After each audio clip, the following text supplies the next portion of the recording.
Uma boa noite a todos.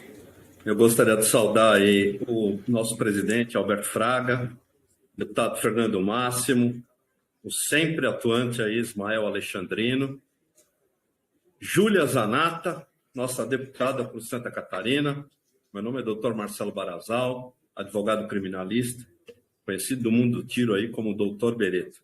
Eu venho falar em nome da Federação de Clubes de Tiro e Comércio de Armas de Santa Catarina, a FECASC, que é presidida pela nossa querida Fábio Venera. A gente falou muito sobre diversos temas, sobre a importância dos clubes. Eu poderia vir aqui, num outro momento, comemorar, porque a gente acabou agora o mês de novembro, a gente teve aqui na cidade de Jaraguá do Sul a Schützenfest, que é a festa dos atiradores, a FECASC, por curiosidade, está sediada num bairro aqui em Joinville que se chama Atiradores.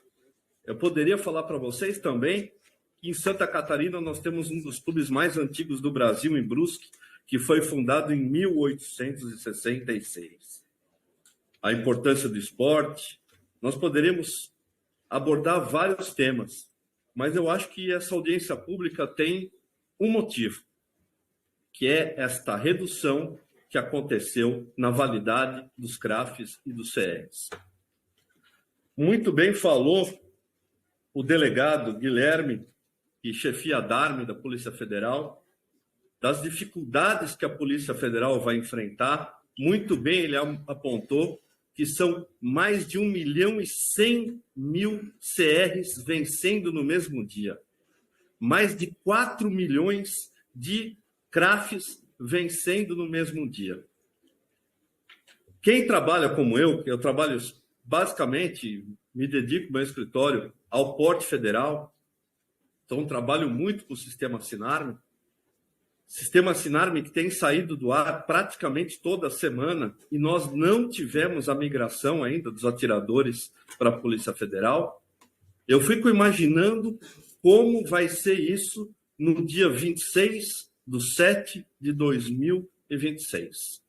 O dia fatídico, que todos esses documentos vão vencer no mesmo dia. Isso fere o princípio constitucional da eficiência, está esculpido na nossa Constituição. A Polícia Federal não tem como renovar todos esses documentos se eles vencerem no mesmo dia. É por isso que, por exemplo, documentos de carros são escalonados. Uns vencem no mês 1, no mês 2, no mês 3, no mês 4. Para que a administração pública possa trabalhar com esses documentos de maneira mais eficiente. Muito pouco foi falado aqui, mas eu aqui como advogado fico com orgulho de vir aqui defender a nossa Constituição Federal, porque o decreto 11.615 é uma afronta à Constituição Federal, no seu artigo 5º, inciso 36, que diz: lei não prejudicará coisa julgada, ato jurídico perfeito e direito adquirido. Ato jurídico perfeito. Você foi lá, cumpriu todos os requisitos e obteve o seu documento de dar a garantia que aquela arma lá está registrada em seu nome e que o Estado tem controle sobre essa arma. Correto? E altera a validade desses documentos, no caso dos documentos do Exército, de 10 para 3 anos. E no caso dos documentos emitidos pela Polícia Federal, de 10 para 5 anos. Esse decreto poderia afetar os documentos que seriam emitidos dali para frente, nunca retroagir. A gente cria um precedente muito perigoso se a gente aceitar que, por decreto, você pode destruir o ato jurídico perfeito. E daí nós temos 2 cenários. O primeiro cenário são os documentos que são administrados hoje pelo Exército Brasileiro. O Exército Brasileiro sequer comunicou às pessoas que essa validade foi alterada. A Polícia Federal, sim. Como é que o Exército Brasileiro fez? Alterou diretamente a validade dos documentos no sistema SIGECORP. Você entra lá e vê que seu documento foi alterado. E quem não entrar e quem não foi avisado? A Polícia Federal mandou um e-mail. Muito bem falou o deputado Ismael Alexandrino. que até ele, deputado federal, pediu para o delegado Guilherme, da DARME, confirmar se esse e-mail era verdadeiro ou não. Imagina quanta gente que recebeu esse e-mail e não vai acreditar que é verdadeiro, que é spam, que é golpe, que é falso.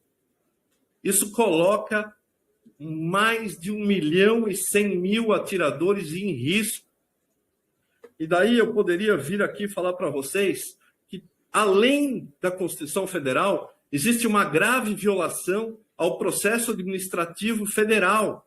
Porque para qualquer alteração de validade dos documentos, a Polícia Federal deveria ter, por notificação, pode ser até por e-mail, mas por carta, por outro meio, idôneo, que comprove a ciência da pessoa, desse ato praticado, e daí abrir prazo para que a pessoa possa, num processo administrativo, contestar essa redução de validade.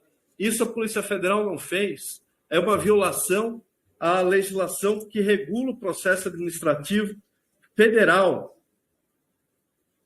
que é a Lei 9784 de 1999. A lei federal não está sendo respeitada. E daí nós caímos num outro problema. Nós passamos a administração do Exército, que tem um efetivo de 222 mil homens, para o efetivo da Polícia Federal, que são 10 mil homens. Não existe pessoal, e o próprio delegado Guilherme, aqui da DARME, confirmou isso para a gente. Não existe efetivo para fazer esse controle. Então, a gente está na espera do caos. E daí, eu gostaria, sinto muito que o Marivaldo, representante, secretário executivo do Ministério da Justiça, se ausentou. Sinto muito, porque ele falou que temos que chegar a um bom termo. Temos que chegar a um bom termo. Então, vou dar alguns argumentos. Primeiro, violação à Constituição Federal. Segundo argumento, a violação à legislação federal. Terceiro argumento, a Polícia Federal não tem efetivo para administrar tudo isso. Quarto argumento, violação ao princípio da eficiência. 1.100.000 documentos vencendo no mesmo dia, só CRs. E daí, eu gostaria de fazer um apelo. E meu apelo vai ao senhor presidente Lula. A partir de 1º de janeiro de 2023, o senhor deixou de ser candidato, ser o presidente de todos os brasileiros. E esse apelo, já que a gente não consegue dialogar, os diálogos com o ministro da Justiça não avançam, os diálogos com a Casa Civil não geram frutos, né? Porque falam da interferência da Michele, que era de uma ONG desarmamentista, do Marivaldo. Presidente Lula, eu gostaria que essa mensagem chegasse ao senhor. Pense nas pessoas mais pobres e mais humildes, que pegam aquele pedacinho de papel, cara do interior, dos confins do Brasil, do Amazonas, do Goiás, dos rincões mais longes em Minas Gerais, na Bahia. E aquela pessoa humilde, que com muito esforço comprou uma arma de fogo para sua segurança, ou para fazer uma caça de subsistência, e pega aquele papelzinho lá e fala assim, olha, está válido, eu estou vendo aqui até 2031, e ele não ficou sabendo, porque ele não recebeu o e-mail, porque o Exército não comunicou que aquele documento dele está vencido. E em 26 de julho de 2026, essa pessoa pode ser presa. Se a gente estiver falando de uma arma calibre 9mm, 40, essa pessoa vai ser presa por crime inafiançável, crime hediondo. Então, presidente Lula, esse meu apelo vai de coração para o senhor. Reveja. Vamos deixar os futuro, os novos documentos vão valer 3 anos, mas os atuais, vamos manter a validade dos documentos. Nós já ingressamos, a Justiça Federal tem uma enxurrada de ações questionando a validade dos documentos. As federações estão entrando, a FECASC vai entrar com uma ação coletiva para manter a validade dos documentos. Eu tenho centenas de liminares de juízes federais que comprovam o que eu acabei de falar aqui, que é ilegal, é inconstitucional essa mudança que atinge documentos já emitidos. Eu tenho centenas de liminares deferindo isso no Brasil inteiro. Mas, presidente Lula, me preocupa muito, e eu sei que o senhor vai ouvir essa nossa fala, vai entender, com humildade eu lhe peço, pense nas pessoas mais humildes. Pessoa que tem pouca instrução, que batalhou, conseguiu comprar seu equipamento, muitas vezes parcelado, foi lá e acredita que aquele papelzinho que está escrito Polícia Federal ou Exército Brasileiro, e que está escrito válido até 2031, esteja válido. Por fim, eu não poderia deixar de mencionar que o Marivaldo mencionou alguns fatos recentes que aconteceram no Brasil. E sobre esses fatos, eu gostaria de me ater aos fatos. Ele falou do feminicídio, o número de feminicídios preocupa ele. Então, eu vou lhe comunicar um fato. O número de feminicídios hoje, em 2023, é o maior da série histórica.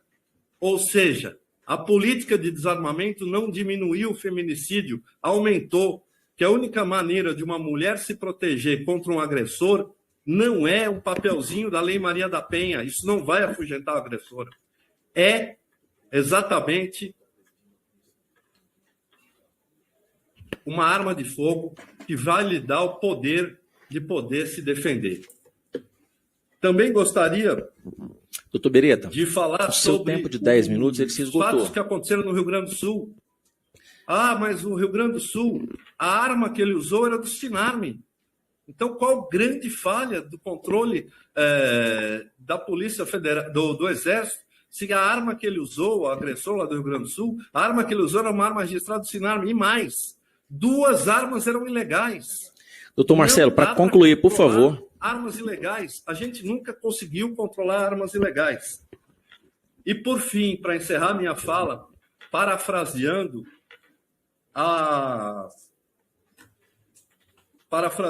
ao Marivaldo, então vamos lá. Em homenagem à democracia, e o presidente Lula se diz tão democrático, vamos respeitar o referendo de 2005, onde 9.109.265 brasileiros, o que representa 63,94% da população, decidiu querer manter o acesso a armas. Então, se estamos falando de democracia, vamos respeitar o referendo de 2005. Então, era essa a minha fala. Espero que o presidente Lula se sensibilize, principalmente em defesa das pessoas mais necessitadas, daquelas que são mais humildes e que, em 2026, podem ser presas por essa redução da validade de seus documentos. Muito obrigado a todos e espero ter esclarecido e ter colaborado para esse tema que é tão importante para os atiradores.